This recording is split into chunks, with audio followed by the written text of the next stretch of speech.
चंद्रमा का इतिहास मानव सभ्यता के इतिहास जितना ही पुराना और रहस्यमय है। रात के अंधेरे आकाश में चमकता हुआ चंद्रमा सदियों से मनुष्यों के लिए आकर्षण, जिज्ञासा और प्रेरणा का स्रोत रहा है। वैज्ञानिकों के अनुसार चंद्रमा लगभग 4.5 अरब वर्ष पहले बना था। माना जाता है कि पृथ्वी के निर्माण के कुछ समय बाद मंगल ग्रह के आकार का एक विशाल पिंड, जिसे थिया कहा जाता है, पृथ्वी से टकराया। इस भीषण टक्कर से पृथ्वी का कुछ हिस्सा अंतरिक्ष में फैल गया और धीरे धीरे वही मलबा मिलकर चंद्रमा बना। यह सिद्धांत आज जायंट इम्पैक्ट थ्योरी के नाम से प्रसिद्ध है। प्राचीन काल में लोगों के लिए चंद्रमा केवल एक खगोलीय पिंड नहीं था, बल्कि धार्मिक और सांस्कृतिक महत्व भी रखता था। भारत में चंद्रमा को देवता माना गया और हिंदू धर्म में चंद्रदेव के रूप में पूजा की गई। वहीं यूनानियों ने इसे देवी सेलीन का रूप माना। दुनिया की लगभग हर सभ्यता ने चंद्रमा से जुड़ी कहानियां और मिथक बनाए। लोग मानते थे कि चंद्रमा का संबंध समुद्र की लहरों, मौसम और मानव जीवन से है। चंद्रमा पृथ्वी का एकमात्र प्राकृतिक उपग्रह है। यह पृथ्वी से लगभग 3,84,400 किलोमीटर दूर स्थित है। चंद्रमा स्वयं प्रकाश नहीं देता, बल्कि सूर्य के प्रकाश को परावर्तित करता है। यही कारण है कि हमें यह रात में चमकता हुआ दिखाई देता है। चंद्रमा का गुरुत्वाकर्षण पृथ्वी के समुद्रों में ज्वार भाटा उत्पन्न करता है। यदि चंद्रमा न होता, तो पृथ्वी पर जीवन का संतुलन काफी अलग हो सकता था। वैज्ञानिक अध्ययन से पता चला कि चंद्रमा की सतह धूल, चट्टानों और विशाल गड्ढों से भरी हुई है। ये गड्ढे करोड़ों वर्षों पहले उल्कापिंडों के टकराने से बने। चंद्रमा पर वातावरण लगभग न के बराबर है, इसलिए वहाँ हवा, पानी और जीवन नहीं है। दिन में वहाँ का तापमान लगभग 127 डिग्री सेल्सियस तक पहुँच सकता है, जबकि रात में यह 173 डिग्री सेल्सियस तक गिर जाता है। सदियों तक इंसान केवल दूर से चंद्रमा को निहारता रहा, लेकिन विज्ञान और तकनीक के विकास ने इसे करीब से देखने का सपना पूरा किया। 1609 में महान वैज्ञानिक गैलीलियो गैलीले ने पहली बार दूरबीन से चंद्रमा का अध्ययन किया। उन्होंने देखा कि चंद्रमा की सतह समतल नहीं, बल्कि पहाड़ों और गड्ढों से भरी हुई है। यह खोज उस समय बहुत बड़ी वैज्ञानिक उपलब्धि थी।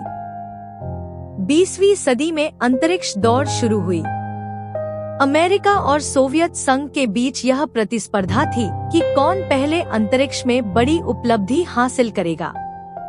1959 में सोवियत संघ का लूना 2 मिशन चंद्रमा तक पहुंचने वाला पहला मानव निर्मित यान बना। इसके बाद कई मिशन भेजे गए, जिन्होंने चंद्रमा की तस्वीरें और जानकारी पृथ्वी तक पहुंचाई। मानव इतिहास का सबसे महान क्षण 20 जुलाई 1969 को आया, जब अमेरिका के नासा के अपोलो 11 मिशन ने चंद्रमा पर पहली बार मानव को उतारा।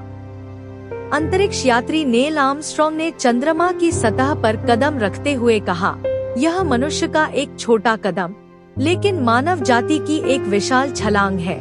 उनके साथ बस एल्ड्रिन भी चंद्रमा पर उतरे। इस ऐतिहासिक घटना ने पूरी दुनिया को चकित कर दिया। पहली बार इंसान ने किसी दूसरे खगोलीय पिंड पर कदम रखा था।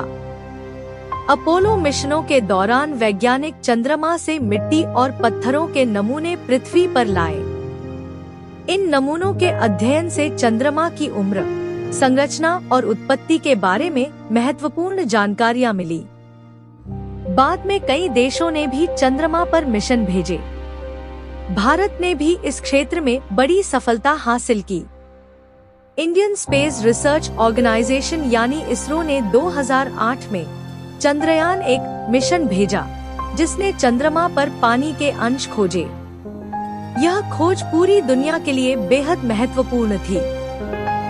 इसके बाद चंद्रयान 2 और चंद्रयान 3 मिशनों ने भारत को अंतरिक्ष विज्ञान में नई ऊंचाइयों तक पहुंचाया।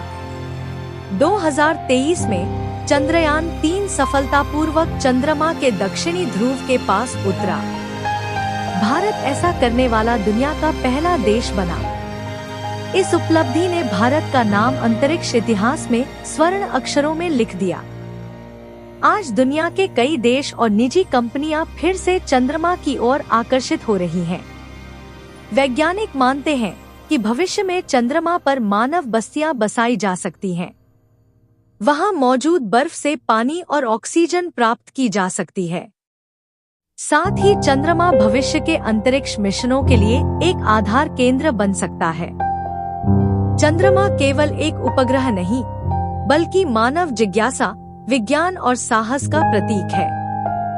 सदियों पहले जो चंद्रमा केवल कहानियों और कविताओं का हिस्सा था, आज वह वैज्ञानिक अनुसंधान और भविष्य की अंतरिक्ष यात्राओं का केंद्र बन चुका है। आने वाले समय में चंद्रमा मानव सभ्यता के नए अध्याय की शुरुआत कर सकता है। चैनल को सब्सक्राइब जरूर करें। थैंक्स।